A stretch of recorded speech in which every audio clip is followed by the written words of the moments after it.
Hello મિત્રો, સ્વાગત છે. તો આજે અમને ઓર્ડર મળે છે 25 જણાનો ટોપરા ભાત બનાવવાનો.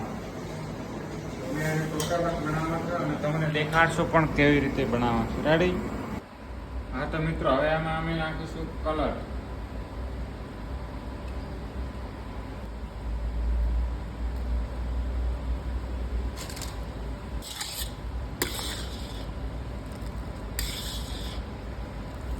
મિત્રો અમે ફાઇનલી હવે આની અંદર ટોપરા નાખી દઈશું. ટોપરા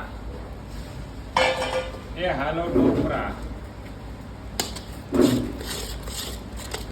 તો તમે જોઈ શકો છો ટોપરા હજી કમ પડે છે. વિકલ આવે ટોપરા અમે ટોપરા નાખી દીધા છે, તમે જોઈ શકો છો. હવે આને એક સાફ વાસણમાં લઈ લઈશું. ટોપરા ભાત બનાવીને તૈયાર થઈ ગયો છે. તમે જમવા જલ્દીથી પધારજો અને અમારા પેજને ફોલો કરતા રહેજો, સબસ્ક્રાઇબ કરતા રહેજો. તમને જે યોગ્ય લાગે એ કરતા રહેજો. બાય, મળશું આગલા વ્લોગમાં. બાય.